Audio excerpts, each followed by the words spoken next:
अहम न आहिनि। अहम जेका ॻाल्हि आहे सा आउं हाणे थो कयां। आउं थो चवां GM सैद जे फर्ज़ंद इमदाद मोहम्मद शाह नंढड़ो बच्चो मिशूमड़ो आहे, तंहिं ख़बर न आहे त हिननि जा इरादा कहिड़ा आहिनि। ही सिंध मां सिंधियुनि खे बेदख़ल करण लाइ, उन ते नाजाइज़ कब्ज़ो करण लाइ वेठा आहिनि। हर हरकत उन्हनि जी जो मक़सदु इहो आहे। इहा इमदाद मोहम्मद शाह खे ख़बर कान्हे, हू मासूम आहे, यतीम आहे, उनखे ख़बर न आहे। जेकॾहिं ख़बर आहे, ख़बर न आहे त ॿुधायूंसि था। किताब पढ़े, पुंस जा किताब पढ़े, ऐं दलील थो ॾियां छा चई आहे। ऐं ॾेखारियां जेकी संत वालिद मोहतरम चयो आहे। ऐं असीं सभु ॾेखारियूंसि था। हैदराबाद में जेके हिननि असांजा माण्हू मारिया आहिनि, जेके कराची में अखियूं अथसि ऐनक न आयसि, न ॾिठई आहे त कराची में असांजा लाश हिननि ॾियारे मोकिलिया आहिनि। इमदाद मोहम्मद शाह उहे लाश कोन ॾिठा आहिनि, ख़बर न आहे, मासूम आहे, अनजान आहे। सिंध में करबला जेका हिननि कई आहे, तंहिंजी ख़बर जे सिंध वारनि खे कान्हे। ही लिकल ॻाल्हि आहे। हे लाश जेके आहिनि से ईरान मां आया आहिनि। हिननि खे ख़बर न आहे त ख़बर रखणु घुर्जे। ऐं जे आहे ऐं सभु कुझु ॼाणी ॿुझी कनि था त पोइ गदारी था कनि। ऐं आउं चवां थो इमदाद शाह गदारी बंदि कर। आउं चवां थो जीअं सिंध जा नारा हणी सिंध सिंध करे, क़ुर शरीफ़ में आहे वाइदा कील लहुम ला तुफ़सिदू फिल अर्द क़ालू इन्नमा नहनु मुस्लिहून। जॾहिं उन्हनि फसादियुनि खे चइजे थो त फसाद न करियो, चवनि था असीं त सुधारो पिया करियूं। ज़िया उल हक़ आयो, इस्लाम इस्लाम इस्लाम, सभ खां वधीक इस्लाम जा नारा कंहिं आया। हीउ पुराणो तरीक़ो आहे। जंहिं शइ खे तबाह ऐं बर्बाद करणो हुजे उनजे लाइ नारा हणजनि इस्लाम इस्लाम इस्लाम। सभिनी दुनिया खे ख़बर आहे त ज़िया उल हक़ इस्लाम जो जेको हशर कयो, तंहिंखां पोइ अॼु को नालो नथो अचे। तंहिंखां पोइ असां ॾिठो जमहूरियत जो नालो, जमहूरियत जमहूरियत जमहूरियत। ऐं जमहूरियत छा आहे? माण्हू जेके हाजियनि जे जाइ ते हे थुला थंभरा पैसनि वारा करोड़पति माण्हू से यतीम थियो, मिसकीन थियो, फी सबिलिल्लाह हज ते विया आहिनि। हे कल्ह टियों ॾींहुं विया आहिनि। हे टियों ॾींहुं विया आहिनि।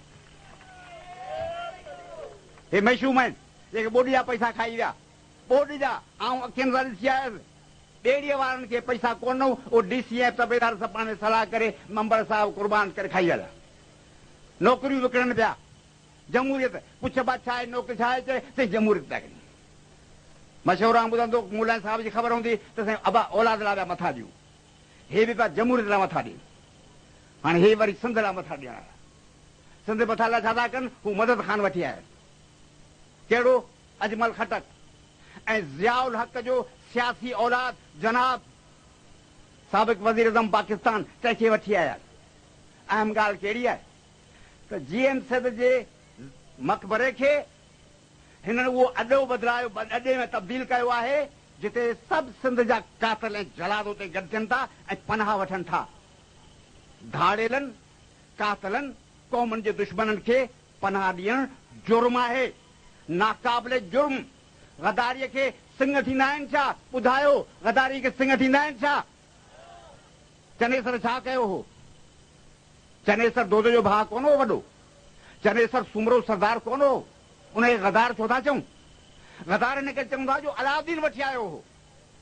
हे अल्ताफ वठी अचनि, हे अल्ताफ खे ट्रेनिंग ॾियनि था। हे चवंदा अल्ताफ वटि भली हथियार हुजनि। हे चवनि था त ज़िया उल हक़ जो जेको सियासी फर्ज़ंद अर्जुमंद आहे उहो हक़ ते आहे, असांजो भाउ आहे। वठी आया आहिनि हू सिंध जे तारीख़ जो बदतरीन मदद ख़ान जेको हथियार में मोकिले, सो हिननि साधन खे वठियो, पनाह ॾियो वेठा आहिनि। सिंध जा माण्हू मूंखे ॿुधायो, इहा सिंध दोस्ती आहे, सिंध दुश्मनी आहे? ज़ोर सां चवां, ॿुधां कोन थो। इहा मोहबतनी आहे, इहा गदारी आहे? तव्हांखे ख़बर आहे त गदारी थिए पई? तव्हांजो छा ख़्यालु आहे? जेको माण्हू अजमल खटक खे पनाह ॾिए, उनखे पाण सां गॾु विहारे, जेको अल्ताफ जे माण्हुनि खे अजरकूं पाराए ऐं चवे त हिन जो ॾोह कोन्हे, हिननि खे हथियार रखण जो हक़ आहे। ॿिन्ही ॻाल्हियुनि ते चुमी वञे, चई तूं पहिरियों माण्हू जे हक़ जी हिफ़ाज़त में कलम खयो आहे। मुंहिंजे असीं बाक़ाइदे लिखंदासूं। पहिरियों आर्टिकल आऊं कंदा, हे त रुगो कसीदा खाई वेठा डंडोरा पीटा, फलाणो ख़ान वॾो आहे या फलाणो ख़ान किरी आहे, हे त रुगो गिला करे ॼाणनि या कसीदा पढ़ी ॼाण। आऊं साइंसदान आहियां। सिंध में तरक़ी पसंद अदब जे तनक़ीद जो बुनियाद मूं रखियो। बाबा सही जेतिरी ॻाल्हि हुजे ओतिरी ॻाल्हि कयो, डिघी ॻाल्हि छो था कयो? अॼु बि GM सैद लाइ मूंखे बेपनाह एतिराम आहे। GM सैद जेका मुंहिंजी ॻाल्हि रखंदो, सभिनी खां पुछो, अमीर हदशाह खां पुछो पुट खां वठो जेको आऊं चई सघंदो जॾहिं आऊं वियसि वटि भुटे लाइ आऊं पहिरीं वियसि बरोचन वटि अबा भुटो बचायूं न ॿिए घणो ख़ैर थियो मंगल क़बूल कयो साईं मरीअ कोन ते मञियो आऊं 7 ॾींहं वेठो हुउसि तव्हां बुकटी खां पुछो उहो मञी आयो टाइम रखियोसीं हिते आयो गड़बड़ थी बेनज़ीर साहब बयान ॾेई छॾियो तो हैदराबाद के गदारों को केस वाले गदारों को रिहा कर दिया मेरे वालिद जो पाकिस्तान के वफादार है उनको रिहा नहीं किया मुझे तो बेड़ी बोरी छड़ी 80 मसलों की रिजा वेठी आसी खैर जीएम सेठ साहब वटि आउंदुसि फाज़िल अख्तर काके पुटो हो मूं चयुसि भुटे खे बचायूं बरोच तयार आहिनि पठान खे मञायूं था पाण ज़िया सां ॻाल्हायूं बाबा भुटे खे न मारियो पंहिंजो भुटो आहे साईं भुटे खे मारियो वेंदो मुझे तो कशफ थियो आहे छा बुखार विया मुझे तव्हां कशफ थियो आहे छा जी मूंसां जनरल ॻाल्हायो आहे मूंखे ताज ॾिनो आहे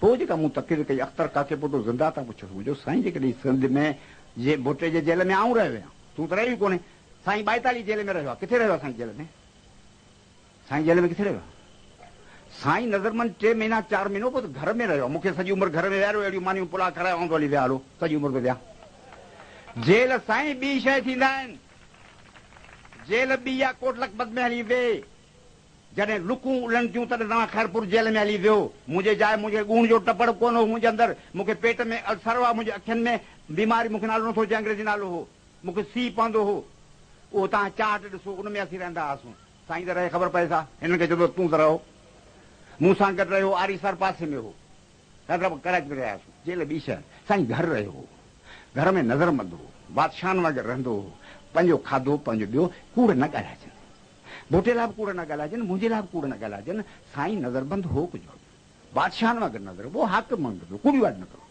साईं में इलाही ख़ूबियूं हुयूं उनखे वधायो न छा थियो सिंध हींअर ख़तरे में लतीफ़ साईं जे